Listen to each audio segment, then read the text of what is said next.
रेशम, जो कि एक गर्भवती है, उसकी डिलीवरी का टाइम हो चुका है। उसकी सास लीला उसे अस्पताल ले जा रही है। बस बस पहुंचने वाले हैं, हमारा नन्हा चिराग आने वाला है। तभी सामने टूटी हुई सड़क आती है। लीला ऑटो वाले को बोलती है, बेटा मेरी बहू का अस्पताल पहुंचना बहुत जरूरी है, तो बस चल अभी। माँ जी, पर कच्ची सड़क है, आगे कुछ भी हो सकता है। जो होगा देख लेंगे। ऑटो चलना शुरू होता है। उसके सामने पानी भरा हुआ है। हवा एकदम से सहम जाती है। ऑटो का सीधा पहिया धीरे से एक जगह धंसता है। ऑटो हल्का सा टेढ़ा होता है और ऑटो वाला रेस तेज देता है, लेकिन ऑटो धंसता ही चला जाता है और देखते ही देखते राइट साइड में पलट जाता है। लीला चिल्लाती है, रेशमा! उसकी आवाज एक गूंज में रह जाती है। कुछ सालों बाद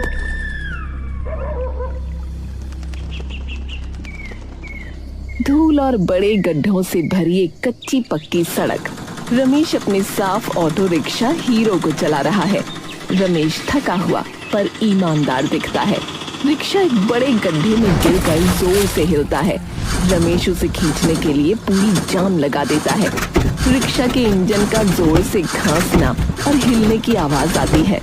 रिक्शा मुश्किल से गड्ढे से निकला। तभी रमेश को पीछे एक किसान दिखाई देता है, जो सिर पर ताजी सब्जियों की टोकरी लेकर जा रहा है। अरे ऑटो वाले, जरा आहिस्ते चला, तुझे दिखाई नहीं दे रहा है क्या? रमेश थोड़ा धीमे चलने लगा, लेकिन एक और छोटा गड्ढा आते ही रिक्शे को फिर से झटका लगा। किसान का पैर फिसल गया। उसके सिर से सारी सब्जियां उछलकर गंदे पानी और मिट्टी वाले गड्ढे में गिरी। अरे हाय राम, अरे ये क्या कर दिया? अरे मेरी आज की सारी कमाई मिट्टी हो गई। अरे ये टूटी सड़क रोज किसी न किसी का घाटा करती है। बेड़ा गर्क हो इस सड़क का। रमेश को बहुत बुरा लगा। वो रिक्शा से उतरकर किसान से माफी मांगने लगा। माफ कर दो काका, मेरा ऑटो काबू में ही नहीं आया। इस रास्ते पर तो देखो ना। अरे छोड़ दे बेटा, छोड़ दे, तेरी गलती नहीं है। ये सड़क नहीं, ये तो गांव की टूटी किस्मत है रे। कौन बनाएगा इसे? रमेश उदासी से सर झुका लेता है। तभी दूर से एक बड़ी स्कूल गाड़ी आती दिखती है।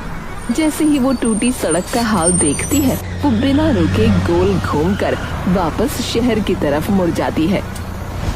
आज फिर से परी, मेरी बेटी स्कूल नहीं जा पाएगी। उसका एडमिशन अच्छे स्कूल में कराया, पर ये रास्ता सब खत्म कर रहा है। रमेश रिक्शा पर हाथ मारता है। उसके चेहरे पर गुस्सा नहीं, बल्कि एक पक्का इरादा दिखता है।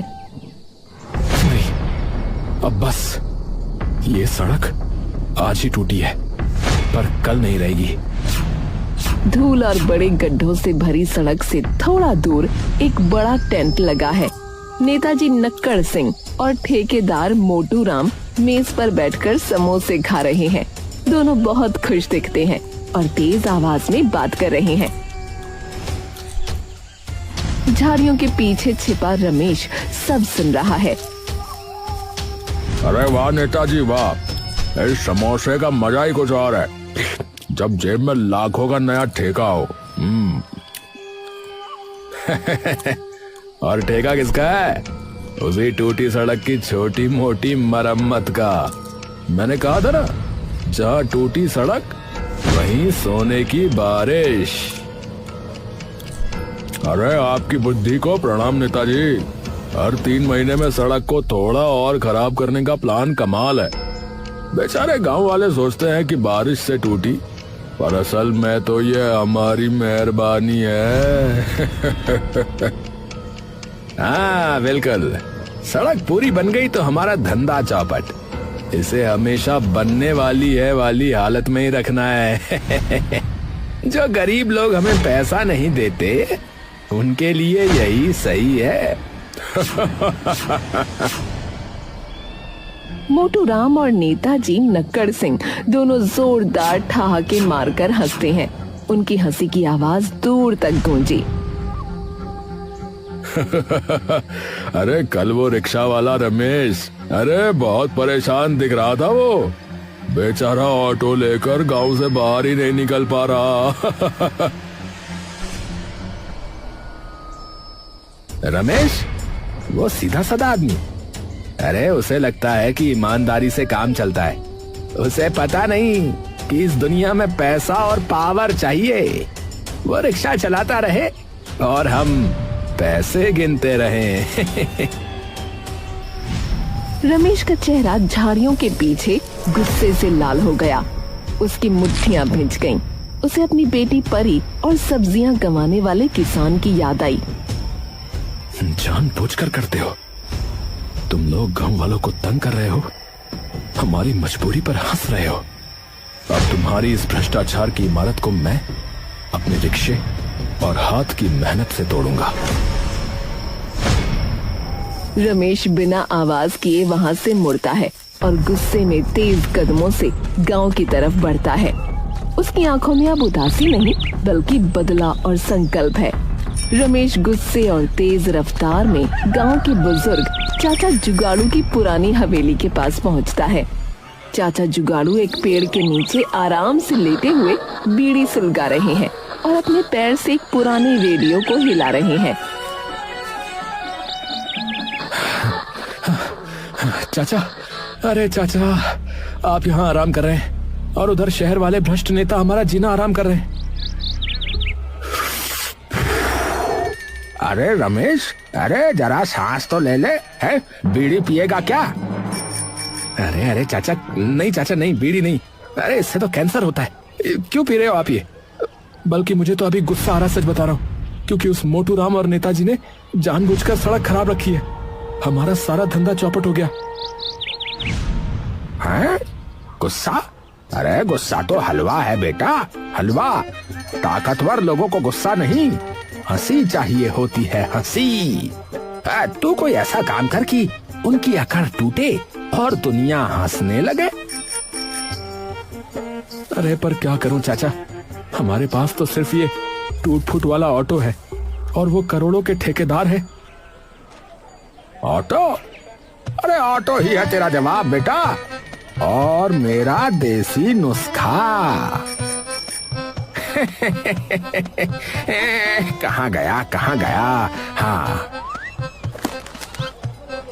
हाँ सुन, मेरे दादाजी जो गांव के सबसे बड़े जुगाड़ू थे, उन्होंने इस डायरी में एक नुस्खा लिखा था, समझा?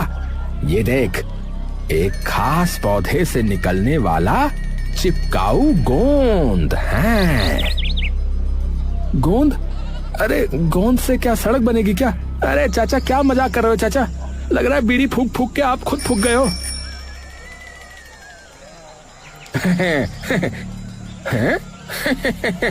अरे बेवकूफ, अरे ये साधारण गोंद नहीं है रे। ये गोंद जब गांव की मिट्टी और पत्थर के साथ मिलता है तो वो सीमेंट को भी फेल कर देता है। हाँ, अगर तुझे नेताजी को करोड़ों का नुकसान पहुंचाना है तो इस गोंद का इस्तेमाल कर बच्चा। क्या? अरे बस चाचा, बस मिल गया। अब मैं अपना रिक्शा और ये गोंद इस्तेमाल करूंगा। मैं ही इस टूटे रास्ते का पहला हीरो बनूंगा, देखना। लेकिन याद रख रमेश, इस गोंद में चिपक है, इससे सड़क नहीं टूटेगी, पर गांव वालों को भी साथ चिपकाना होगा, तभी काम बनेगा, समझा बेटा? रमेश खुशी से चाचा जुगाड़ू के पैर छूता है और तुरंत अपनी रिक्शा हीरो की तरफ भागता है। उसका चेहरा अब आत्मविश्वास से भरा है। रमेश अपने ऑटो रिक्शा हीरो के सामने खड़ा है। गांव के लगभग 10-12 लोग उसके आसपास हैं, जिनमें किसान, कुछ बूढ़ी औरतें और जवान लड़के हैं। लोग चुपचाप और दुविधा में हैं। गांव वालों, मैंने अपनी आंखों से देखा है, नेताजी और मोटू राम जानबूझकर हमें तंग कर रहे हैं। यह सड़क टूटी नहीं है, इसे तोड़ा गया है। तेरी बात सही है रमेश, पर हम गरीब लोग ठेकेदार से क्या ही लड़ेंगे बता। उसका तो बड़ा टरक आएगा, हमारी बनाई चीज 1 मिनट में तोड़ देगा बेटा। अरे ये देखो, ये मेरी बेटी परी है। ये हर रोज मुड़ जाने वाली स्कूल गाड़ी को देखती है। क्या हम अपनी अगली पीढ़ी को यही टूटी हुई किस्मत देंगे? बोलो। गांव वाले उदास हो गए। रमेश तुरंत माहौल बदलता है और चाचा जुगाड़ू की गोंद की बात बताता है। लेकिन अब हमारे पास उसका जवाब है। यह है चमत्कारी चिपकाऊ गोंद। चाचा जुगाड़ू ने कहा है कि यह गोंद मिट्टी और पत्थरों को सीमेंट से भी मजबूत बना देगा। हमें बस एक साथ काम करना है। तो ठीक है रमेश भैया, हम तुम्हारे साथ हैं। कब से सोच रहे थे कि इस भ्रष्ट सिस्टम को सबक सिखाएंगे। जा बेटा रमेश, भगवान तेरा भला करे। इस नेक काम में हम अपनी जान लगा देंगे। देखते ही देखते गांव के सभी लोग काम में लग गए। औरतें और बच्चे पास के खेत से मिट्टी और छोटे पत्थर इकट्ठा करने लगे। आदमी बड़े पत्थरों को तोड़ने लगे। रमेश का रिक्शा अब ट्रैक्टर बन गया। रमेश रिक्शा हीरो के पीछे एक बड़ा लकड़ी का तख्ता बांधता है। तैयार हो जाओ, अब हमारा हीरो चलेगा और ये सड़क सीधा दिल से दिल को जोड़ेगी। रमेश तेज रफ्तार में उस गोंद, मिट्टी और पत्थरों के मिश्रण को सड़क पर फैलाता है और रिक्शा की मदद से उसे समतल करता है। हाँ? अरे ये गांव वाले तो सच में सड़क बना रहे हैं और वो रिक्शा वाला वो तो ट्रैक्टर बन गया। अरे तो गड़बड़ हो गई, मुझे नेताजी को बताना होगा। सुबह होते ही सड़क का एक बड़ा हिस्सा एकदम चिकना और ठोस हो गया। सूरज की पहली किरणें नई सड़क पर चमकी। गांव वाले थकान के बावजूद जीत की खुशी से एक दूसरे को देखने लगे। अरे वाह रे रमेश वाह, अरे तू तो सचमुच जो है टूटे रास्ते का हीरो निकला भाई। अरे हमारी किस्मत बदल गई। गांव की नई सड़क ये सुबह की धूप में एकदम चिकनी और मजबूत दिख रही थी। बच्चे, जिनमें परी भी है, उस पर भाग रहे हैं और हंस रहे हैं। किसान अपनी सब्जियों की टोकरी रिक्शा पर रखकर शहर जा रहा है। गांव में खुशी का माहौल है। पापा देखो, मेरी स्कूल गाड़ी वापस नहीं मुड़ी। आज मैं स्कूल जाऊंगी। रमेश ने अपनी बेटी को गले लगाया। उसने गर्व से नई सड़क को देखा। अरे तेरा बहुत बहुत धन्यवाद रमेश, इस सड़क ने सचमुच हमारी किस्मत बदल दी। अब मेरी सब्जी ताजी शहर पहुंचेगी। हाँ। गांव वाले खुशी से ताली बजाते हैं और रिक्शा हीरो की जय जयकार करते हैं। पास के टेंट में नेताजी नक्कड़ सिंह और ठेकेदार मोटू राम अपने मुंशी से बात करने लगे। दोनों के चेहरे पर गुस्सा और निराशा थी। अरे मालिक, वो रिक्शा वाला रमेश, अरे उसने सच में सड़क बना दी।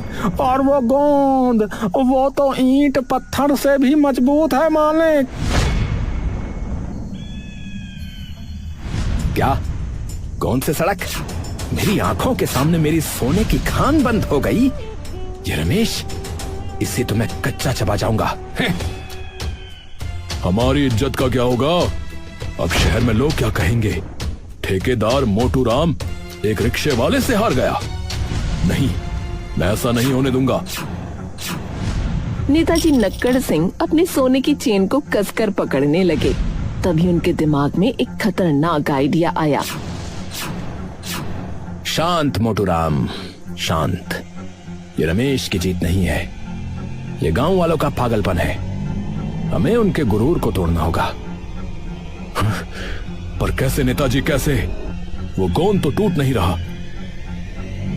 डंपर मोटू राम, डंपर। अपना सबसे भारी 20 टन का डंपर ला। हम दिखाएंगे कि असली ताकत क्या होती है। ये छोटी मोटी सड़क नहीं टूटेगी, पर जब हमारा डंपर इस पर चलेगा तो पूरी सड़क ही उखड़ जाएगी। हाँ, डंपर। मैं अभी जाता हूँ और अपने आदमियों को लेकर आता हूँ। इस बार रमेश का रिक्शा और उसका गोंद दोनों मिट्टी में मिल जाएंगे। नेताजी नक्कड़ सिंह अपनी जेब से एक नोटों की गड्डी निकालते हैं और मुंशी को कहते हैं, जा गांव में खबर फैला दे कि आज मोटू राम की मशीनें नई सड़क पर चलेंगी। गांव वाले डर कर अपने घर में घुस जाएंगे।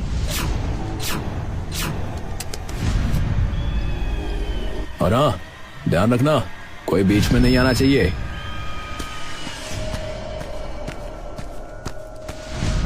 नेताजी और मोटू राम ने एक दूसरे को देखकर शैतानी मुस्कान दी। दोपहर का समय, नई सड़क पर गांव वाले हंसी खुशी से बैठे हैं। बच्चे अभी अभी स्कूल से लौटे हैं और परी अपनी सहेलियों को बड़े स्कूल की बातें बता रही है। अचानक गांव का मुंशी हाँफता हुआ आया। उसका चेहरा डरा हुआ था। अरे रमेश, अरे रमेश, अरे रमेश, भाग जा, सब लोग भाग जाओ। अरे मोटू राम अपना सबसे बड़ा डंपर लेकर आ रहा है। वो कह रहा है कि वो सड़क को जड़ से उखाड़ देगा। अरे हे भगवान, मैंने कहा था ना, वो जरूर बदला लेगा। अरे अब क्या होगा रे रमेश? कोई कहीं नहीं जाएगा। हमने ये सड़क डर से नहीं, हिम्मत से बनाई है। ये हमारी मेहनत है। दूर से एक विशाल पीला डंपर तेज रफ्तार से आता दिख रहा था। उसके पीछे मोटू राम और नेताजी की बड़ी काली कार है। डंपर का जोरदार शोर पूरे गांव में गूंज रहा है। मोटू राम और नेताजी गाड़ी से बाहर निकले। उनके चेहरे पर जीत की शैतानी मुस्कान थी। ए गांव वालों, बाहर निकलो रे। मैं तुम्हें दिखाऊंगा कि असली सड़क कैसे टूटती है। ए रमेश, अपना ये मिट्टी का खिलौना लेकर साइड हो जा रे। रमेश अपने ऑटो रिक्शा हीरो को सड़क के बीचों बीच ले आया। गांव के सभी लोग, जिनमें चाचा जुगाड़ू भी शामिल हैं, रमेश के पीछे कतार बनकर खड़े हो गए। मोटू राम, हिम्मत है तो पहले इस हीरो पर डंपर चढ़ा। ये सड़क टूटने वाली नहीं, ये चिपकने वाली है। डंपर चला रे, रमेश को कुचल दे। आज इस गांव को पता चलना चाहिए कि बॉस कौन है। बॉस। डंपर का ड्राइवर डरता है, पर मोटू राम उसे जबरदस्ती गियर डालने को कहता है। डंपर भयानक आवाज के साथ तेजी से रमेश और गांव की तरफ बढ़ता है। विशाल पीला डंपर जोरदार आवाज करते हुए रमेश और गांव वालों की तरफ बढ़ता है। डंपर का ड्राइवर डर रहा है, पर मोटू राम उसे चलाए जाने का इशारा करता है। रमेश और सभी गांव वाले डर के मारे अपनी आंखें बंद कर लेते हैं। खत्म कहानी। ये ले रमेश, तेरी सड़क का अंतिम संस्कार। देखा, ताकत किसे कहते हैं, देखा। तभी उनके सामने एक बूढ़ी औरत आकर खड़ी हो जाती है। ये कोई और औरत नहीं, लीला है, जिसके साथ कुछ समय पहले एक हादसा हो चुका था। इस सड़क के लिए लीला बोलती है, तुम लोग अब कुछ नहीं कर सकते। ये सड़क अब और हादसे नहीं करने वाली, क्योंकि इसका सफर यहीं तक का था। इस सड़क की वजह से कई लोग अब इस दुनिया में नहीं हैं, जिसमें मेरी बहू और मेरा नन्हा पोता भी शामिल है। लेकिन अब इस सड़क को देखकर लगता है जैसे ये लाचार हो गई है, भीख मांग रही है, और अब हम इसे ये भीख नहीं देंगे। अरे अरे, क्या सुन रहा है इस बुढ़िया की? चला डंपर इस सड़क पर। डंपर सीधा रमेश की बनाई हुई नई सड़क पर तेज रफ्तार से चढ़ा। एक पल के लिए सब कुछ शांत हो गया। रमेश ने लीला का हाथ खींचकर उसे साइड में किया। फिर टायरों के जोर से जमीन पर चिपकने की अजीब सी आवाज आई। चिपक टस।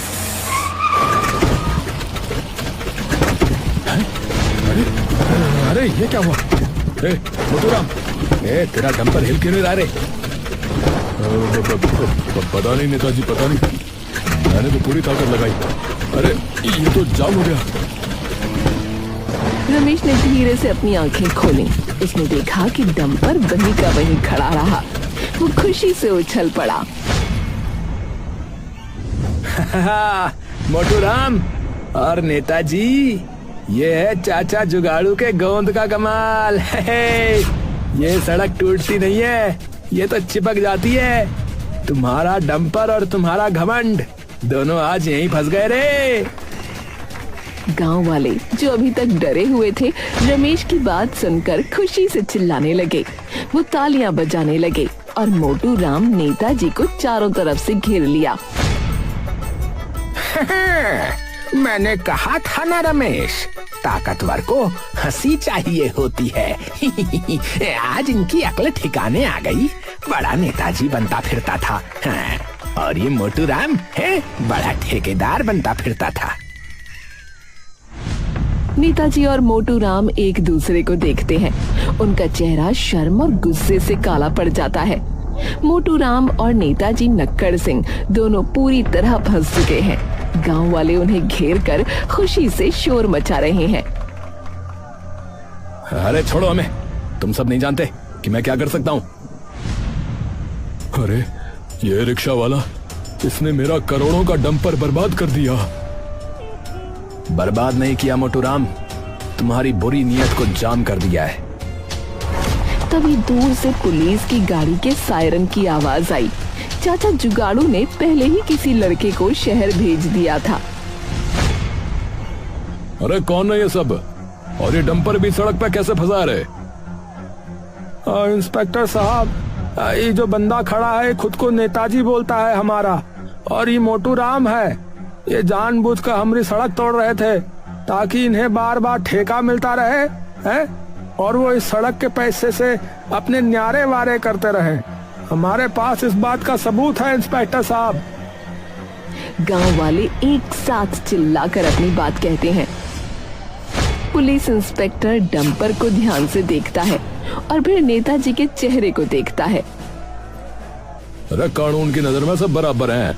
अगर सबूत सही है तो सरकारी काम में रुकावट डालने और भ्रष्टाचार के आरोप में इन दोनों को गिरफ्तार किया जाता है भाई। पुलिस ने नेताजी और मोटू राम को पकड़कर हथकड़ी लगाई। मोटू राम का सर शर्म से झुक गया। नेताजी का घमंड चूर चूर हो गया। रमेश, मुझे छोड़ दे। देख सुन, इधर आ। मेरे पास एक योजना है। इधर आ, मैं तुझे बता रहा हूँ। मैं तुझे नया ऑटो दिलवाऊंगा, समझा तू? नेताजी, मुझे नया ऑटो नहीं चाहिए, बल्कि मुझे तुमसे कोई भी भीख नहीं चाहिए। मुझे बस टूटे रास्ते पर इंसाफ चाहिए था, जो आज मुझे मिल गया। लीला रमेश के पास आकर उसे आशीर्वाद देती है। अगले दिन सुबह का समय, नई सड़क अब और ज्यादा साफ और चमकीली है। रमेश ने अपनी बेटी परी को स्कूल की गाड़ी में बैठाया। स्कूल गाड़ी रमेश की बनाई हुई चिकनी सड़क से शहर की तरफ आसानी से चली गई। बाय पापा, शुक्रिया हीरो। जा मेरी गुड़िया। रमेश, चाचा जुगाड़ू और बाकी गांव वाले एक साथ खड़े हैं और मुस्कुरा रहे हैं। चाचा, सही कहा था आपने। अकेले लड़ता तो हार जाता, पर गांव की एकता और मेहनत के आगे कोई भ्रष्ट ताकत नहीं टिक सकती। कैमरा नई चिकनी सड़क पर फोकस करता है। ये कहानी हमें सिखाती है कि अगर इरादा नेक हो और लोग एक साथ खड़े हो जाएं, तो कोई भी आदमी अपने छोटे से कदम से भ्रष्टाचार की सबसे मजबूत दीवार को भी गिराकर टूटे रास्ते का हीरो बन सकता है।